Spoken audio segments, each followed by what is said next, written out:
I'm sorry, dude. What do you want me to do, dude? We tried, man.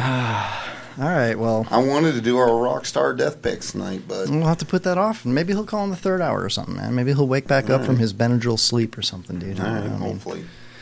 Anyway, so let's talk about Dr. Beer, man. Where's he been, dude? I don't know. Larry Stranatan, dude. I've not heard from him. Was it one of our...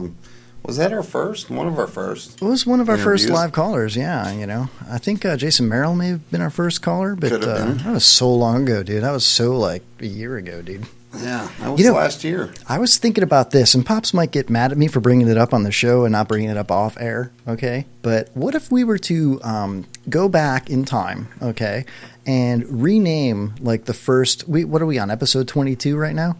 What if we took the first 7 episodes and called that season 1?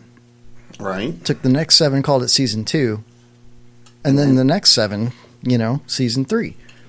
That sounds like a good thing to me. I mean, it would absolutely. It would give our Break listeners. I mean, it's like, yeah, they would be able to follow it a lot easier. You're kind of part of our legal department. What do you say, man? Is that acceptable? Sure. That's it. That's Usually, it. Sure. you argue about. I would have thought you would ask for like $100 to segment all that, and you just gave in that easy. That's it, just like that.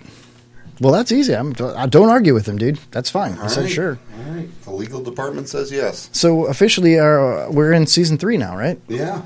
Well, episode 22. Yeah, it's season 3. First episode of season 3 right now. Write it down. Leaps and bounds. Leaps and bounds, baby.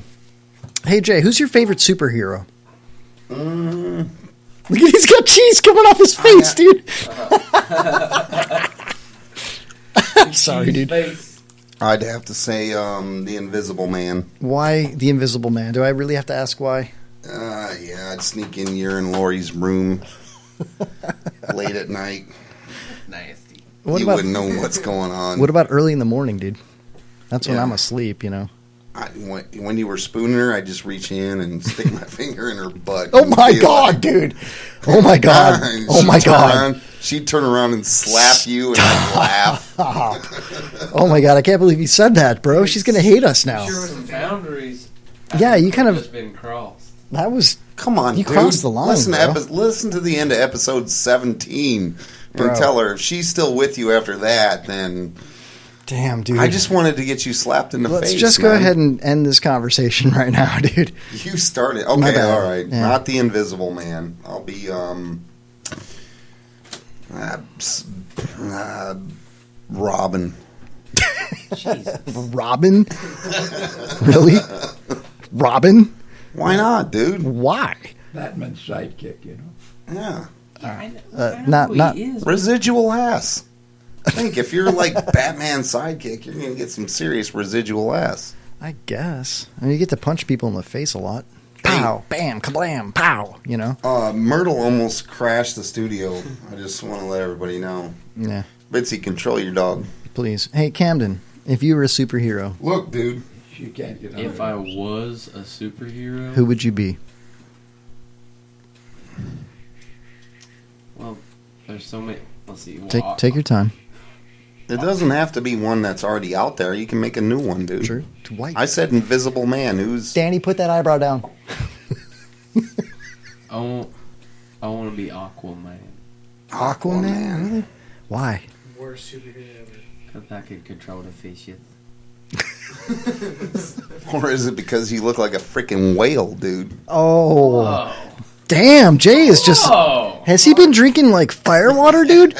He's offending everyone and everyone, dude. Damn, Jay. Hey, man. Somebody has to stand in here for Homeless Chuck tonight. I guess, man. Bitsy's over there looking at me like, what? I know, look at her. What are you doing?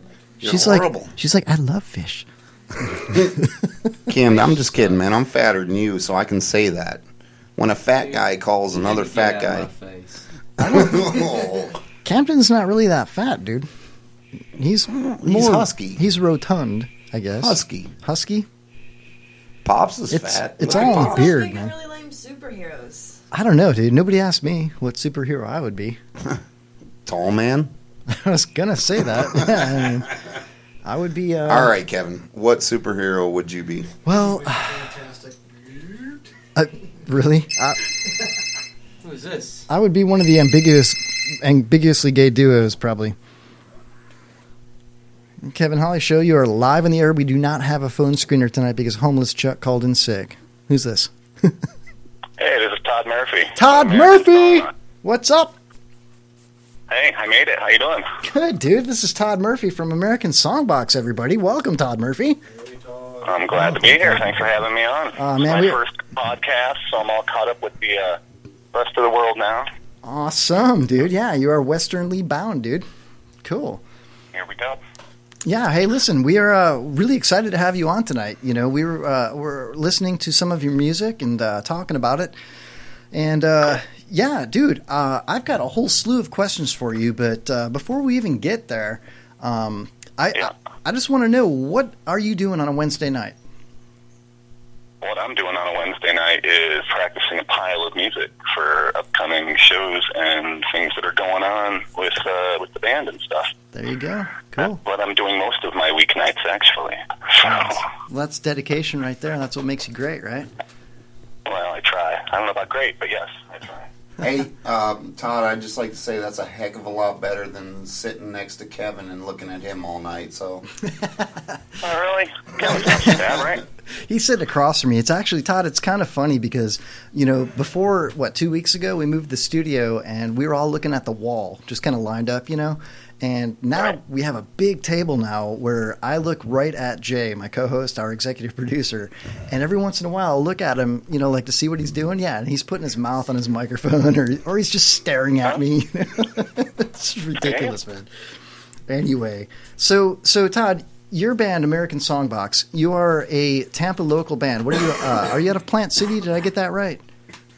Well, I currently live in Plant City right now. Yeah, I moved out here a few years ago. But yeah, we all met each other and originated out there in Tampa, and we're still primarily a Tampa Bay area act. A lot of our business is out there. A lot of our shows. We have a lot of fun in Tampa.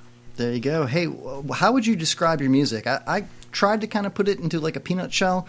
I want to say like adult contemporary, but I also saw that you guys do a little bit of rock and roll. You've got a harmonica player. A couple of write-ups we had were like folk, acoustic, rock.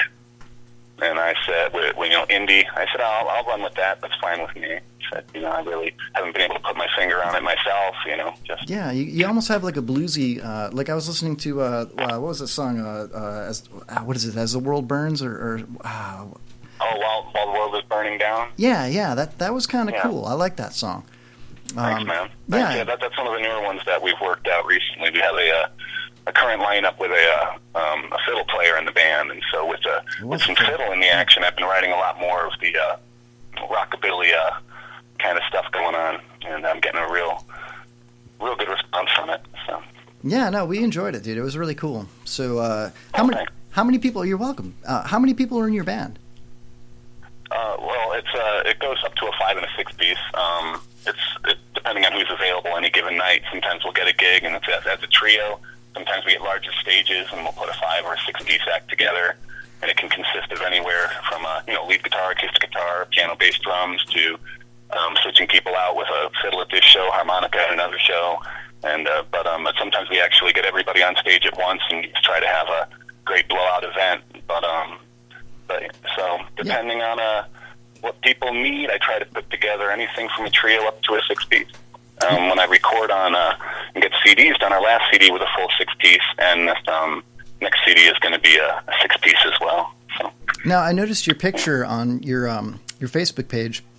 You got 4 gentlemen, posing in the picture. It was actually pretty cool. But I also saw you guys.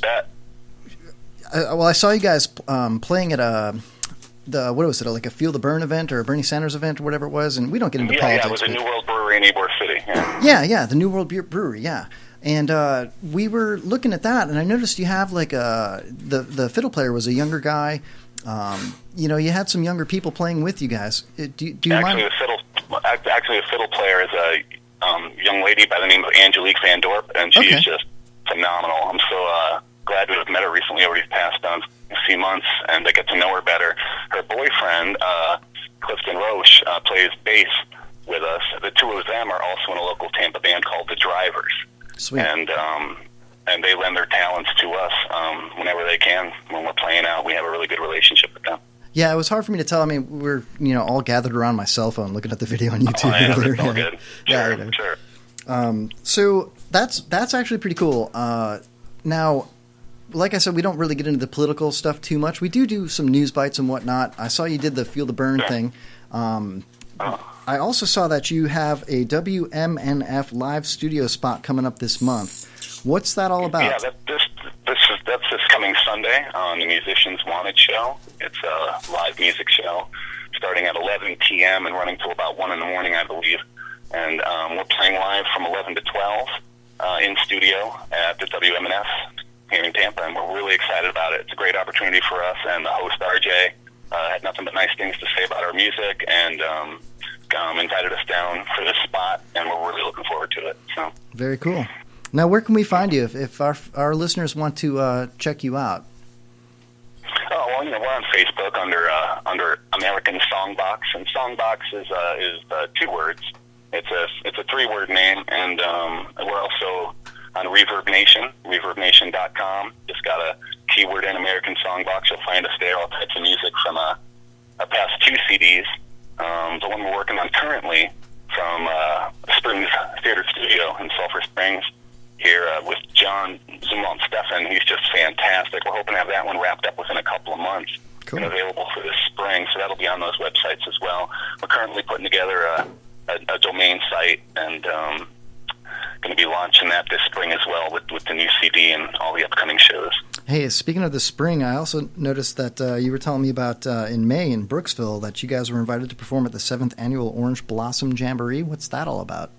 Oh, gosh, we're so excited about that one. It's just a great festival, and it's been going on for years now. And I reached out to Andy Little, and who's involved with the festival, and he also reached back out to us and said he'd love to invite us in for a spot. It's our first time at this festival or a big Florida festival at all. It's a 4-day festival in Brooksville in May, starting on May 19th. We're in on day 1. We're the first band on one of the first stages on the first day of a 4-day festival, but I'm so happy to be on the bill with some of these other fantastic artists, and if we do a good job, and and they really like what we have to offer, hopefully we'll be invited back. So when you do a show like that, honestly, no BS here, okay? Do you get nervous? Do you get butterflies in your stomach still? Like? Oh yeah, I'm nervous about it. I get nervous about absolutely everything. I get nervous before I practice guitar at home.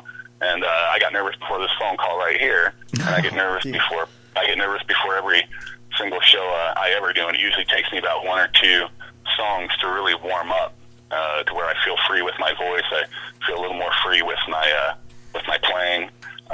Yeah, I'm usually, I don't know if it's probably just my own hang up. I don't know what it's about, but yeah, I'm a wreck before most of my shows, be it an open mic or a full festival. I got the exact same jitters before I play.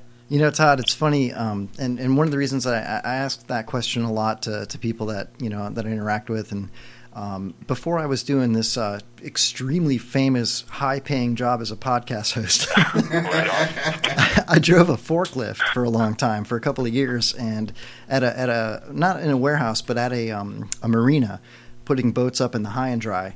And one of the best pieces of advice that I got from a lady that trained me how to drive it was, are you scared? And I tried to be a tough guy and say, no, I'm not scared. Meanwhile, the hair on my neck is standing up as I'm trying to, maneuver this giant machine. Yeah. And she said, you're not scared? If you're not scared, there's something wrong with you, And I think that's the same thing. I get the jitters. I was nervous to talk to you, I mean, I don't know you. You don't really know me.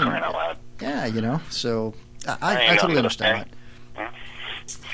Listen, I just want to say to you, Todd, that Kevin gets like the jitters. He has like a cup of coffee and starts shaking. So, when he says that right now, he's just like, he's had a few beers in him, so he feels a little comfortable. This is where we like him his best. Yeah. I should have done that myself, maybe. No, it's fine, dude. I appreciate the fact that a musician, gets a little bit nervous before a gig, or like you said, even practicing, because, like she said, Marty told me, if you're not a little bit nervous, there's something wrong with you. You shouldn't be doing it, And then I confessed to her, and I said, I am damn scared, man. It's loud. It's hot out here. The